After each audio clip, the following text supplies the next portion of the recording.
Mwaramutse neza nshuti z'urubuga hakurya y'ubuzima. Uwiteka abaho umugisha barinde, Uwiteka abaho umugisha abamurikishirize mu maso he abagirire neza, Uwiteka abaho umugisha abarebe neza abahe amahoro. Abantu benshi bakunze kumbaza ku bintu bijyanye na protection efficace ku myuka mibi, ku barozi, ku biki. Icya mbere nagira ngo mbabwire ijambo navuze kuva nkitangira inyigisho kuri runo rubuga, yuko nta mwuka mubi uzasanga, niwireba neza uzasanga nta mwuka mubi urenze uruhande rwawe rubi ufite muri wowe. Nta dayimoni iruta aho hantu, nta satani iruta aho hantu, ntayo. Buriya ikintu abantu batari bamenya, ntabwo bari muzarebe ikiganiro navuzemo dayimoni yitwa Shemuhazayi n'iyitwa Azazeli, ukuntu zisaba uruhushya Imana, bakiri abamarayika basaba uruhushya Imana ngo baze ku isi, baze kuyihamiriza. Imana yarababwiye ngo nimujya ku isi mugasanga umuntu wambaye umubiri muri uriya mubiri, namwe muzaba nkawe ndetse muzaba mubi kumurusha. Ariko imyuka irahatiriza iravuga ngo reka tugende, twe tuzaguhamiriza kuko uriya we byaramunaniye nta nubwo azabivamo. Iyo ahageze yibera mu mubiri gusa, ariko twebwe tuzaguhamiriza. Twari twarabikubwiye ko uriya muntu azaguhemukira, none yaraguhemukiye. Ariko ahangaha ibyo ngibyo icyo ushaka kuvuga ni uko buriya uko mwirirwa mushinja imyuka mibi ngo yabakoresheje ibintu, ari nako imyuka mibi nayo yirirwa ibashinja.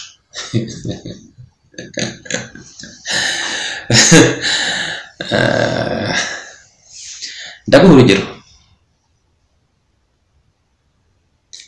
Ubwambere bw'umuntu ni ibanga rye n'umugabo we cyangwa n'umugore we,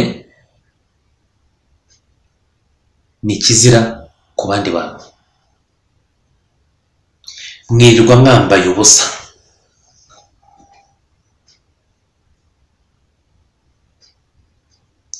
ibyo ni nk'uko wafata isiniya iriho ibiryo ukirirwa uzerera mu mujyi mu bashonje. Buri wese arakoramo, buri wese arakoramo. Hari abagabo nabonye basa nkaho akagenda akarambarara ku buriri, cyangwa akambara agakabutura kamufashe cyane, ubwambure bwe bukagaragara kandi yambaye n'agakabutura. Ufite icyo uri kurata, icyo ngicyo uri kurata gifite ibyo kiri buhamagare. Umugore akagenda akirirwa yambaye utuntu tumugaragaza uko ateye, imbere nta kintu kirimo, urimo urarata ibyo ufite. Hari ibibikeneye biri buze kubireba, warangiza imyuka mibi irantera, imyuka mibi yarandembeje, dore nijoro bigenda gutya, dore ku manywa, ariko imyitwarire yawe imeze ite? Uzumva bigenze gute? Niryo uzumva ko ubwambure bwawe ukwiye kuburinda.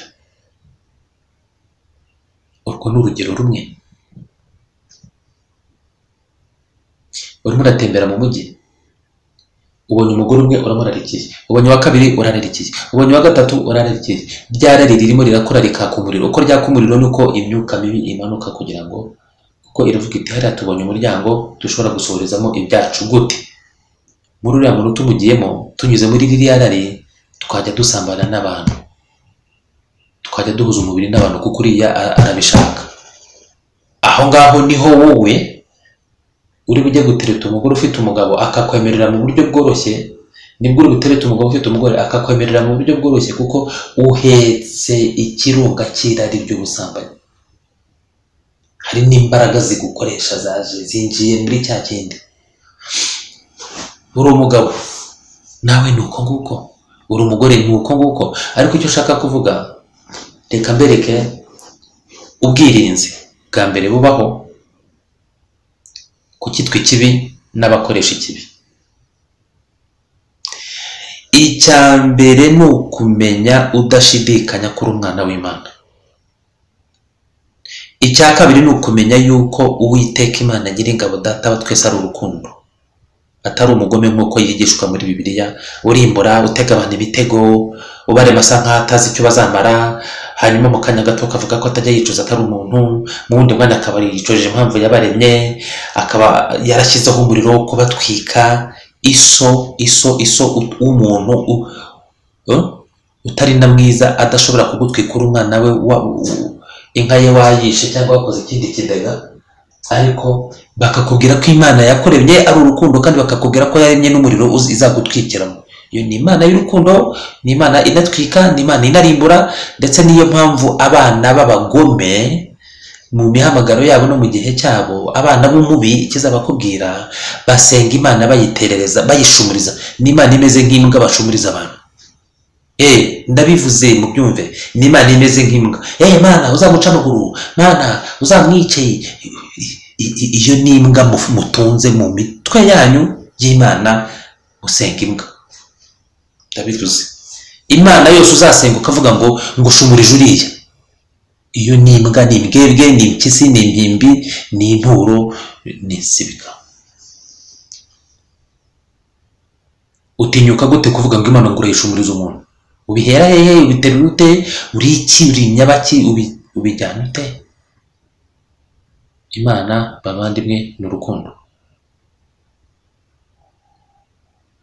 Icyo ni icyangombwa ugomba kumenya. Menya ko uri umwana w'Imana. Ikindi umenye ko Iso ari urukundo. Icya gatatu menya ko wabyawe utaremwe.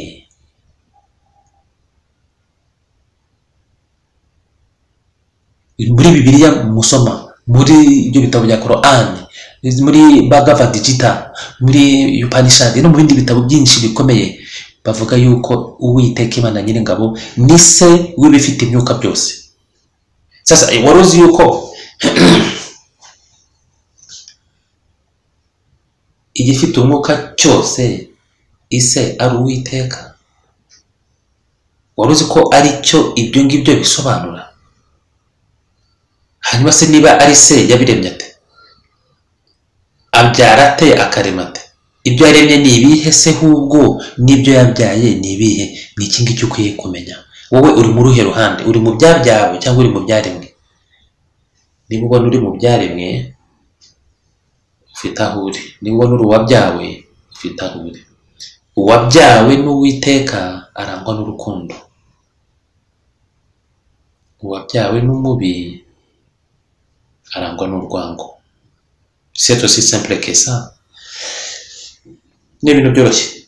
Nta wijya kure, wijya hirya, wijya hino, wijya hehe, no. Ni ibyo ngibyo. Uwabyawe n'Uwiteka Imana Nyiringabo arangwa n'urukundo. Iyo bavuze urukundo arabyumva. Uwabyawe n'umubi, iyo bavuze urukundo yumva urwango. Nibyo. Iyo uvuze ibintu by'urukundo, uwabyawe n'umubi ararakara, agatukana. Muzababona ku mbuga, mujye muhita mubamenya. Ariko uwabyawe n'urukundo ararwumva, akamenya icyo bivuga. Iyo ndi porotayi idusubiza mu rugo iwacu. Ikindi ugomba kumenya udashidikanya neza yuko utajya upfa, ahubwo usubira mu rugo.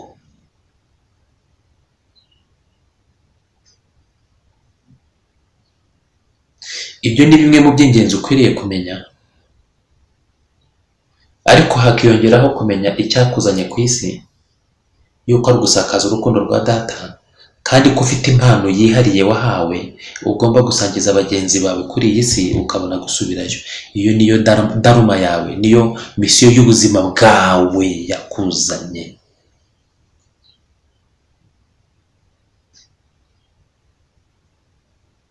Hano ku isi ni mu murima urimo amahwa y'imihengeri n'imishubi.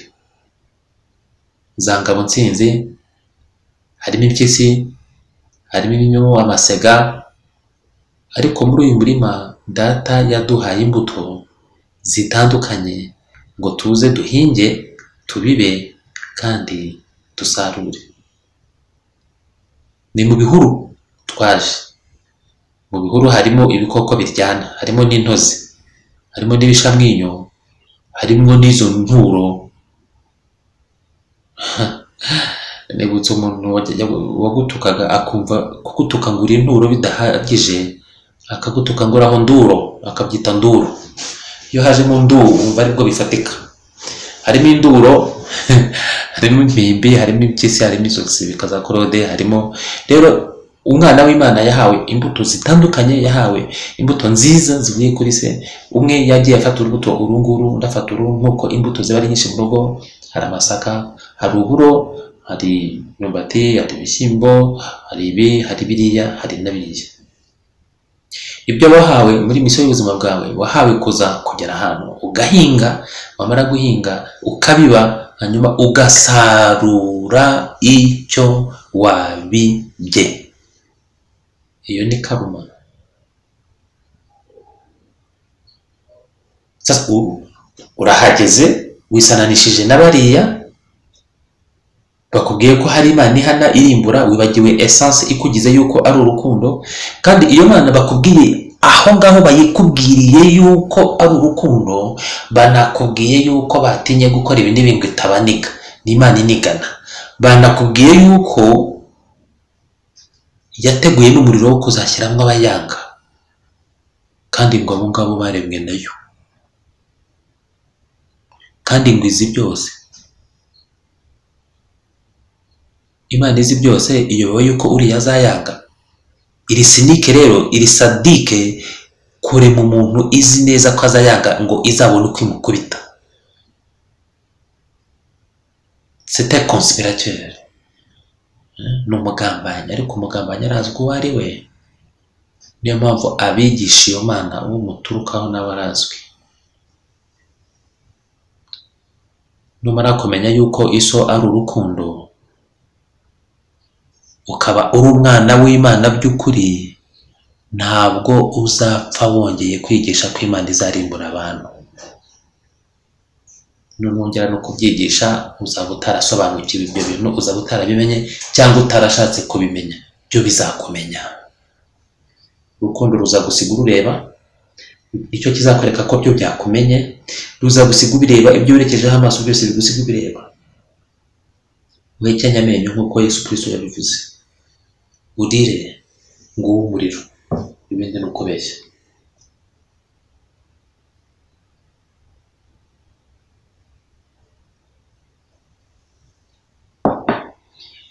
Rien de tel que l'hibiscus pour guérir les reins.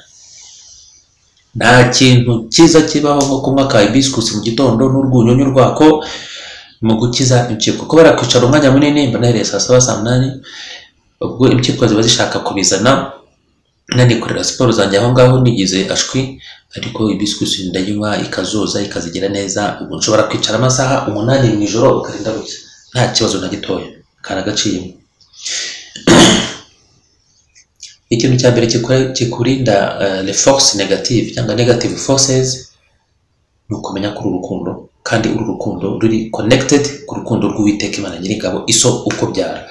Ni ukumenya ko uvuka ku Mana, ni ukumenya neza udashidikanya ko nta rupfu ruriho, ahubwo habaho kuva mu mubiri ugasubira kwaso. Ibyo ngibyo byonyine ubashije kukumenya, ntawongera kugukangangara kwica.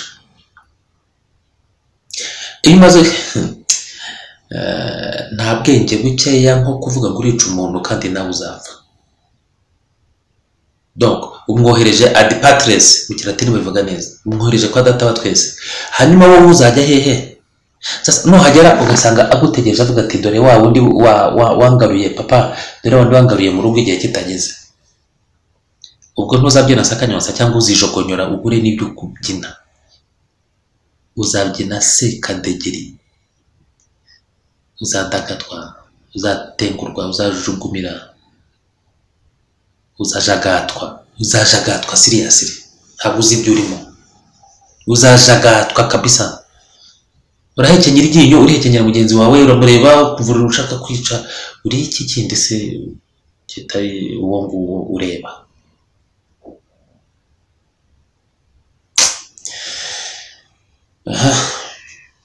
iyo umaze kumenya ko uri umwana w'Imana, ukamenya ko wabyawe utaremwe, ukamenya ko urupfu ntaruriho, menya neza ko ufite na misiyo yakuzanye ku isi. Iyo misiyo ufite urubuto wahawe rwihariye ugomba gusangiza bagenzi bawe.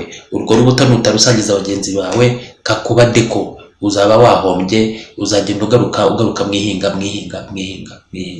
kugeza igihe uzabikorera.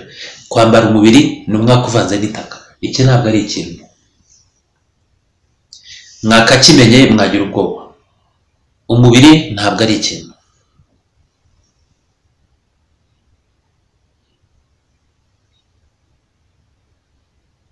Imyuka mibi yose aho iva ikagera ntabwo ishobora kukwinjiramo idafite ahantu inyuze. Irari ryawe rihamagara umwuka mubi ujyanye n'iryo rari. Niyo mpamvu nabigishije iby'abadayimoni kugira ngo mumenye imyuka yayo. N'ujya uhagarara mu mwuka uyu n'uyu, ujya umenya idayimoni igushinze hejuru yayo, uhita unayivuga unayirukane. Abayobowe bakabimenya, ibyo biganiro barabireba bakamenya ikirimo. Burya ahubwo ushatse n'iby'abamarayika waburetse kubimenya, ukabanza ukamenya iby'abadayimoni, kuko nibo ubana nabo kurusha abamarayika. Kubera iki? Abamarayika barahari ariko ntuzi nuko bitwa.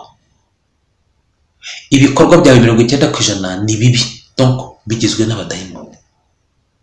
Sasa abadayimoni iyo bamenye, wowe ukagaruka mu kwimenya, ugenda umenya ingeso runaka umudayimoni iturukaho, ingeso runaka umudayimoni iturukaho, ugatangira kwiga kumenya marayika murinzi. None marayika murinzi ukajya umubwira uti, marayika murinzi, umudayimoni kanaka niwe umuresha ingeso iyi, cyangwa ni njyewe umufungurira akanyinjiramo akankoresha ibi ngibi, none mwirukane, simushaka. Ibyo ntabwo bikora gatatu utarabona igisubizo. Ariko barababwiye ngo ni tabu, ntukegere dayimoni. Dayimoni inkuru ni iki kurimo kibi, ariko barakubwira iyindi iri hariya kugira ngo utamenya ko ikibi ugifite muri wowe, uko kuzimu kuri muri wowe, ariko n'ijuru riri muri wowe. Uzahitamo kumvira iso cyangwa kutamwumvira.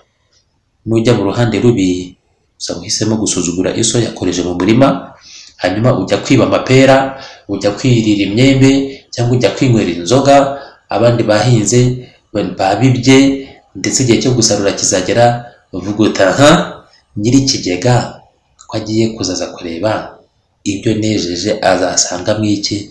Uzatangira kwiba ibyo abandi bejeje, uzabyiba 1, 2, 39, 40 bagufatiremo, bazagukubita cyangwa bazakuvuza amahiri, hanyuma utahe ujye kuvuga ibyo bejeje ibyo ari byo. Ni mpamvu bakohereje gutyo.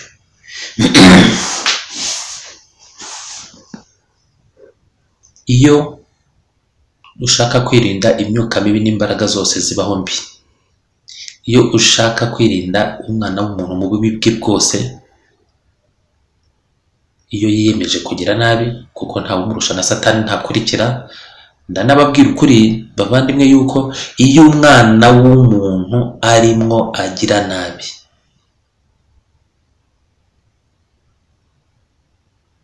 Satani ahamagara indi myuka iri kure cyane imeze nka Satani nayo, kuko ku yandi mase hari abahatuye nabo bafite indi myuka ihari imeze nka Luciferi cyangwa se nka Satani cyangwa nka cya kiyoka.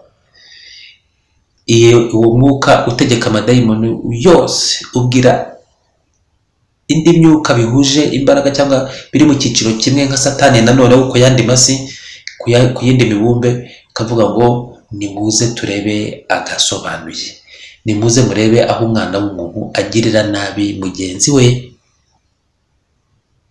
Iraza igafata amasomo, iraza igafata amasomo yuko byagera ikavuga ngo ya iri somo ryo se narishobora, iri ngiri ni ry'uyu nguyu kabisa. Umuntu arajomba icyuma mugenzi we akamuvanamo impyiko, akamukerera nk'inkoko. Umuntu arahimbira ikinyoma akica mugenzi we. Ibi ngibi ibi ni iby'abangaba, ibi two kubyiga bavandimwe, ibigo n'imyuka ivugana mibi. bitwa kubyiga tubirekera abangaba, ibi ni umwihariko. Hari igitabo najyaga gasoma ndumva kiri muri Isilamu bavugaga yuko iyo umugore arimo abeshya umugabo we cyangwa amugirira nabi cyangwa amugambanira, imbaraga zose zibaho ziza zigafata amasomo. Sinzi impamvu bavuga abagore gusa, ubona ko cyitwa umugore bagishyira hasi cyane, ubwo ni akazi kabo, bafite impamvu yabo, ntabwo bindeba, simbicira urubanza. Ariko umugore kuri jyewe ni umuntu umwe. Njyewe nzi ko nta muntu wa kabiri ubaho ku isi utari Claude. Hari Claude, hari na Claude, hari na Claude, nta wundi nzi. Ikintu cya mbere rero muvandimwe kizakurinda imbaraga z'umwijima ni iki? Hindukira urebe aho utuye, ushyire uriya mukecuru agafuka k'ibiro 5 by'umuceri n'udushyimbo n'utuvuta n'amakara.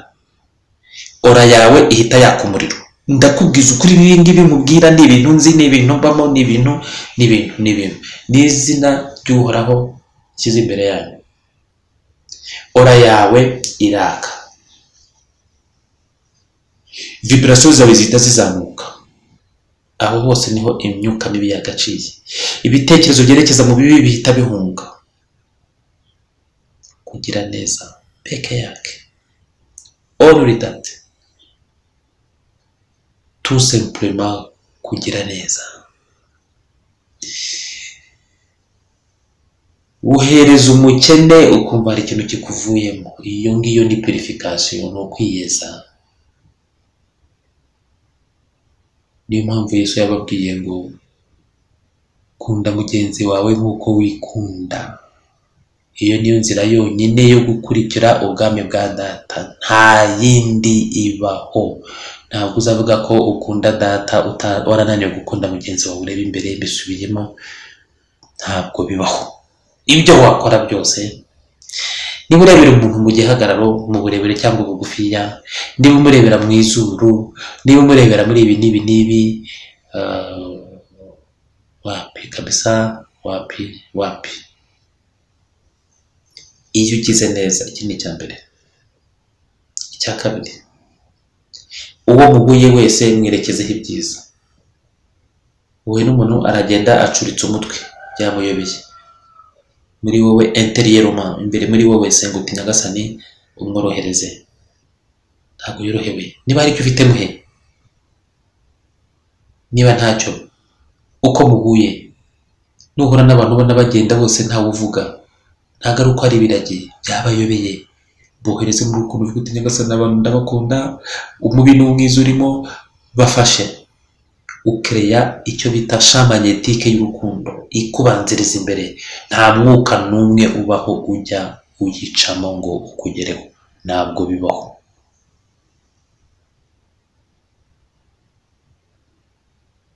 Bya bindi babwira umunyu, bya bindi babwira iki, bya bindi ni ukubera yuko hari inzira mbi zigifunguye muri twebwe kugira ngo tubanze dukarabe biriya, tugire gute. Ariko noneho igihe cyose uvuye mu isi, uvuye guhaha, uvuye gushugurika, hari byinshi uba wagize gute, wanduye. Wabyandujwe n'iki? Ntabwo bigeze ugira neza. Sasa kwa kundi utagize neza, kwa kundi nta kintu wohereje cyiza, utahanye bibi. Ibyo ni ibintu biri simple kubyumva. Utahanye bibi, nta kintu cyiza, nta muntu wifurije cyiza, ahubwo wagiye ugiye gushikuza. Nta muntu wafashije, ahubwo wagiye kumwaka icyo afite. Uratahana ibibi. Ibyo ngibyo bibi utahanye urakeka ko bikomerera gute? Birakwiye yuko ukaraba wa munyu, hanyuma ukumva inyigisho, hanyuma ukagira neza, hanyuma ukareba ukuntu ubuzima bwawe buhinduka. Icyo ubibye nicyo usarura. Akandi kantu,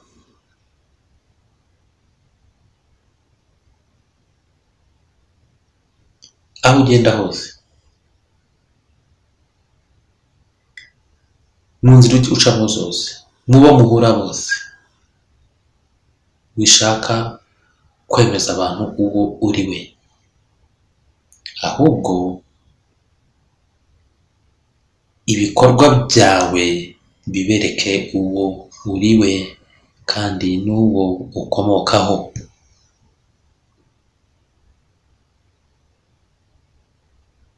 ibikorwa byawe bikuvugire. Yesu yarabibabwiye ngo muzabamenyera ku mbuto zabo.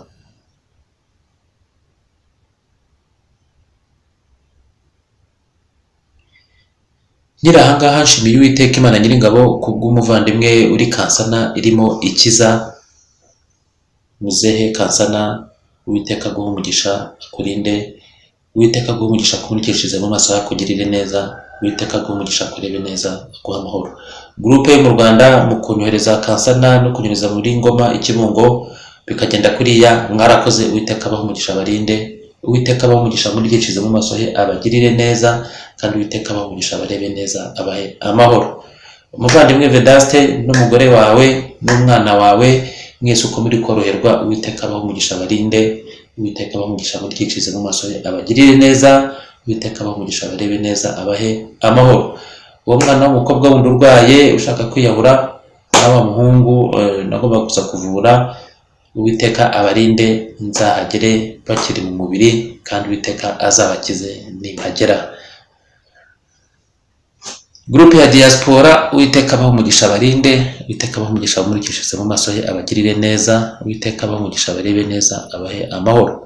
Abankurikira kuri YouTube mbifurije ibyiza byose bibaho, Uwiteka abahe umugisha abarinde, Uwiteka abahe umugisha amurikishirize mu maso he abagirire neza, kandi Uwiteka abahe umugisha abarebe neza abahe amahoro. Ubu ngubu nzengurukwa n'imbaraga z'urukundo zitagira uko zingana, kuko uko mungana, uko mbiboherejeho abankunda n'abanyanga, ntabwo bibuza ko biza ngo bizangarukira mu gihe runaka. Nimubona rero mpagurukije dayimoni nkayirukana nkayishushubikana, muvuge ngo uriya akoresha izihe mbaraga. Na Yesu nibyo yakoze, bahita bavuga ngo akoresha imbaraga za Belizebuli, umutware wa dayimoni. Arababwira ati imbaraga cyangwa ubwami iyo bwiteye ntibuba bwigabanyije, mwebwe abana banyu babihabwa nande kubikora. Ariko wenda kubera yuko ntavuga nikanira n'akanuye amaso nsakuza nk'uwahanzweho, ntabwo mwakomera ko idayimoni nyirukana. Ariko si birukana ni data unkoreramo, umwuka we uhoraho n'imbaraga ze zihoraho. Ndayashushubikana nkasubiza iwayo, kandi nyashushubikana ku neza, nta gutukana, nta gukanura amaso, nta kuboroga nk'uwanizwe n'ibitambaro mu majosi. Ahangaha ndagira ngo babwire bavandimwe, protection ya mbere niyo ngiyo. Ikindi ukwiye kumenya hano ku isi ni ukumenya yuko uburyo uzahava ubwo ari bwo bwose, ndavuga kuva mu mubiri, uburyo bwose uzahava uzakoreshwa, haba kurwara, haba impanuka, haba kwicwa, haba kugira gute, uzaharanire kuzira ukuri. Ahangaha uzaba ushyize akadomo ku mwero w'ibyo wabibye. Umwana w'umubi ntabwo ajya yihanganira ukuri, ntabwo akwihanganira. Icyo nicyo kikubwira umwana w'umubi, ukuri ntabwo ukunda, arakwica tu ariko uceceke. Iyo uvuye mu ijuru ukaza ufite urubuto uje kubiba ku isi, urubuto ni mission de vie cyangwa mission y'ubuzima bwawe, cyangwa ikikuzanya gukora, ubutumwa bukuzanya gukora, wahawe imbuto uje kubiba. Ubwo rubuto iyo umaze kurubiba rukera rukarumbuka, umurima wawe ugomba kuwuhagararaho kugira ngo urinde ibyonnyi mvuga murabyumva ibyo ari byo. Bya byonnyi rero iyo bije, kuko ntabwo byamenyereye kubiba ibyiza, byo birabiba bikabiba imihengeri n'imishubi n'imifatangwe, ibintu bihandana, hakazamo n'ibikoko nka za scorpion ziryana n'ibindi, bashaka kurya ibyawe byiza batavunitse. Iyo babwiye ukuri ko ibyo atari ibyabo, barakwica. Icyo gihe uba waguye mu butumwa. N'ubu ngubu iyo umuntu yagiye mu butumwa akabugwamo, ahembwa cyane akagirwa n'intwari. Kwa data rero ho n'ibindi, iyo uguye mu butumwa uhamiriza data, ubona amapeti yo mu rwego rwo hejuru.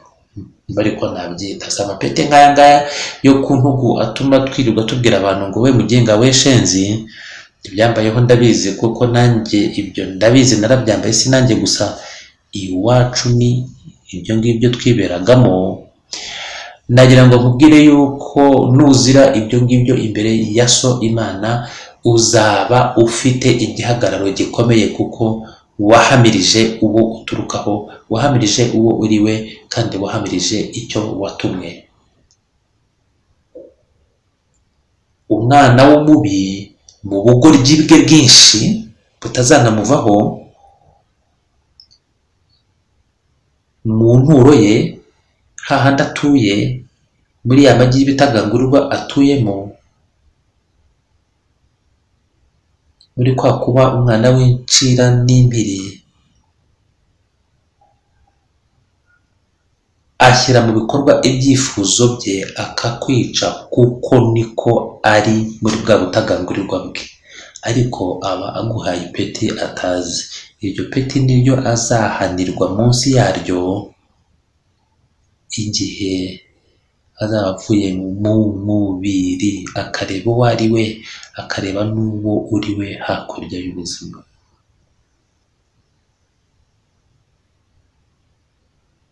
Twibere hakurya y'ubuzima.